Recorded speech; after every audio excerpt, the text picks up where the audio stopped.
Fernanda Gonçalves, vamos nos abrir. Caminhos para a liderança, vamos explorar. Você está ouvindo o podcast sobre liderança, produzido em parceria com o programa Sustenta a Vida da Universidade Federal Fluminense. Fala, líder! Eu sou Fernanda Gonçalves, administradora, pós-graduada em Recursos Humanos, treinadora comportamental pelo IFT, e no episódio de hoje falaremos sobre 5 sinais de um ambiente tóxico. Em busca do autoconhecimento e evoluir. Bom, líder, espero que esse podcast lhe encontre muito bem. Já quero pedir para você mandar uma mensagem para o nosso canal de WhatsApp, DDD 22 99222 1003. Manda sua mensagem dizendo o que você está achando do podcast e dando sugestões aí de novos temas. Vai ser uma honra receber a sua mensagem e poder responder lá. Vamos falar aí sobre esses sinais de um ambiente tóxico?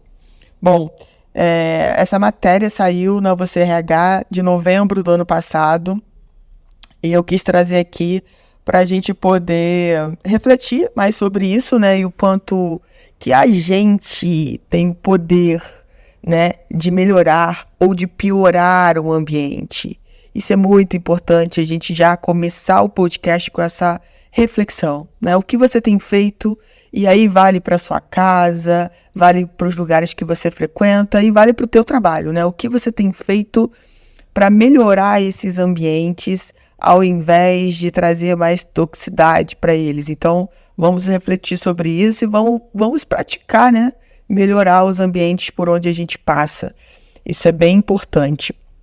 É claro que quando a gente fala de um ambiente corporativo, a gente sabe que quando a gente está num ambiente tóxico, com certeza isso vai ajudar a trazer doenças emocionais para as pessoas que convivem nesse ambiente.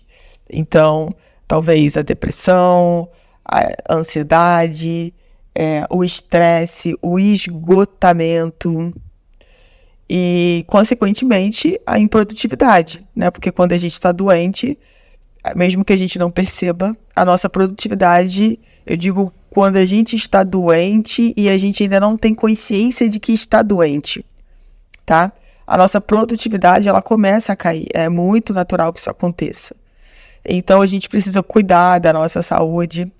E uma das coisas que é importante e que está em alguns podcasts anteriores aí é quando eu falo da importância de tirar férias, de ter pausas saudáveis, né?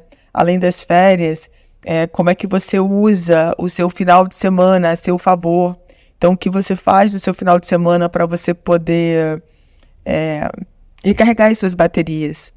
Então, isso tudo conta para que na semana que está se iniciando, você esteja bem ou não. Então, olhar para isso também, né? O que a gente tem feito para começar bem a semana. Então, pensar sobre isso e agir nessa intenção. Bom, e aí, o primeiro sinal que a revista traz, né, é a comunicação ruim. E a comunicação tem sido uma soft skills que eu tenho trabalhado muito, inclusive dada a minha imersão sobre comunicação, que se chama Imersão Fluir. E como que a comunicação é importante, gente? Como que a gente precisa olhar para a nossa comunicação, sabe? Para entender, porque a nossa comunicação externa, como a gente se comunica, na verdade é o resultado da nossa história interna, sabe? De tudo que a gente viveu. E quando a gente começa a entender esse processo, a gente começa a melhorar a nossa comunicação, sabe?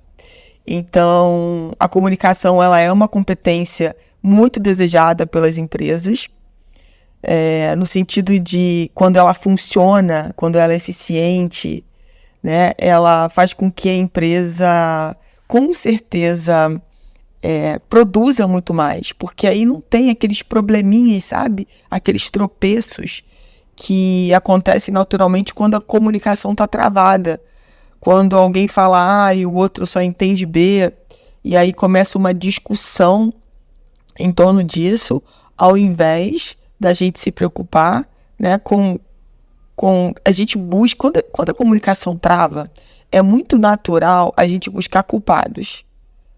Mas quem comunicou dessa forma, quem falou dessa forma, quem escreveu dessa forma, e a gente esquece de olhar também como vamos resolver essa situação.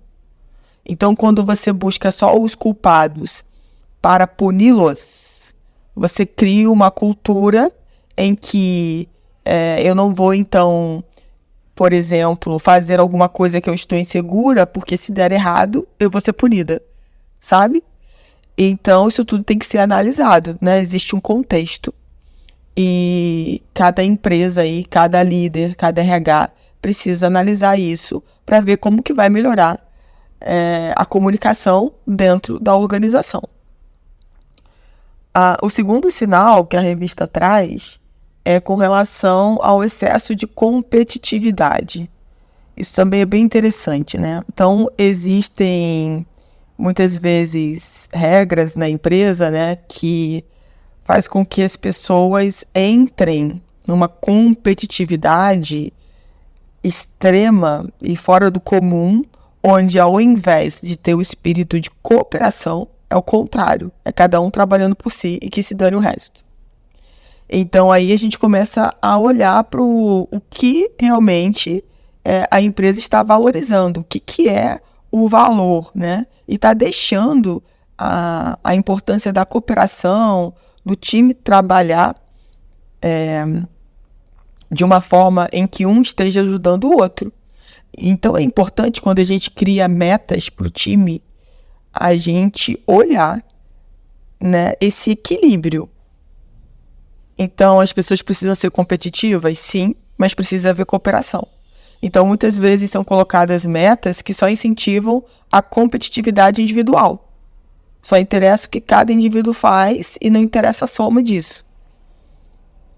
Então aí você vai para um ambiente em que cada um, quando senta ali na sua cadeira, vê o outro como inimigo, né? Então é importante olhar como que isso está sendo feito e como equilibrar isso. O terceiro sinal que a revista traz é o microgerenciamento. Um líder precisa confiar nos funcionários para que eles se sintam capazes de realizar suas tarefas. Isso é muito importante. Vamos lá, a primeira coisa que eu queria colocar aqui é o seguinte: quando um colaborador passa a ser líder e ele nunca teve essa experiência, ele deixa, né, de ficar nesses pequenos processos e ele tem que ir para uma posição mais estratégica. E aí ele precisa desapegar daquelas suas atividades que ele fazia diariamente, né? Ele sabia o que ia acontecer o dia inteiro, já tinha tudo programado. E aí, quando ele passa a ser líder, isso muda, tá?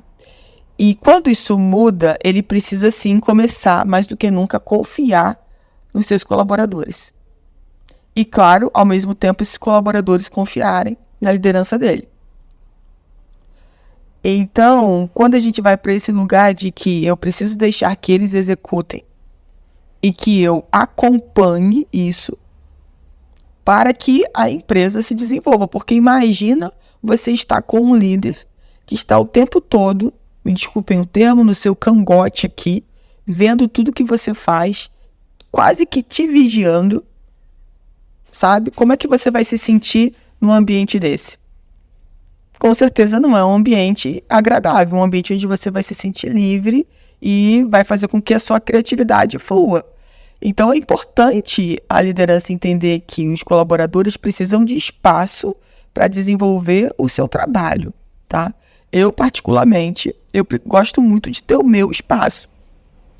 Se eu tiver alguém que fique ali me pressionando o tempo todo, eu, infelizmente, ou felizmente, não sei dizer, eu não consigo entregar o meu melhor, eu não consigo sair muito do lugar. Então eu preciso dessa liberdade para que eu possa fazer bem o meu trabalho, tá? E realmente essa coisa da pessoa ficar em cima de mim me traz essa coisa de que ela não está confiando que eu vou entregar, ela não está confiando que eu vou realizar, né? Ela quer fazer Então, é importante a gente pensar um pouco sobre isso, porque às vezes, inconscientemente, a gente está tendo esse comportamento.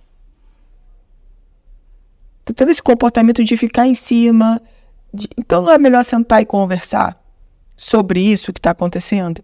Olha, né, por exemplo, a postura do líder. Chamo o colaborador, eu estou um pouco preocupada, porque o prazo está apertado, eu sei que você tem muito trabalho, você quer que a gente divida a atividade, você tem alguma ideia aí para a gente não perder esse prazo, como é que tá? É muito melhor, sabe? Do que começar a gerar essa sensação de desconfiança. Então, é pensar em como, sentando, conversando, trabalhando aí a comunicação, a gente consegue resolver essa questão aí do microgerenciamento, né? Desapegar de coisas que nesse momento não vão ajudar o líder a tomar decisões mais importantes e para o estratégico. O quarto sinal é o bullying corporativo. Fofocas em excesso podem prejudicar ou isolar pessoas da equipe. Às vezes o bullying vem da liderança e pode configurar até assédio moral. Bom, eu quero completar isso daqui e dizer que fofoca, em excesso ou não, ela é muito prejudicial dentro de uma organização. Aliás, ela é prejudicial em qualquer lugar, tá? Plantou a sementinha da fofoca, é um problema, porque um vai passando para o outro e muitas vezes isso, digo de novo, numa inconsciência de querer contar essa novidade ruim, né? Porque fofoca é ruim. Então, alguém precisa parar, né? Quando essa fofoca chega em alguém e essa pessoa decide, eu não vou passar esse conteúdo que não serve para nada, que está denigrindo a imagem de alguém, que está contando uma coisa que no final ninguém sabe se é realmente verdade, eu não vou passar isso. Então, ali a fofoca começa a morrer. Agora, enquanto existem pessoas que inconscientemente, ou até que consciente, eu vou passar mesmo, sabe? Passam essa informação equivocada para frente, ela prejudica demais, sabe, o ambiente, porque as pessoas começam a se sentir o quê? Inseguras. Então, o líder precisa cortar isso.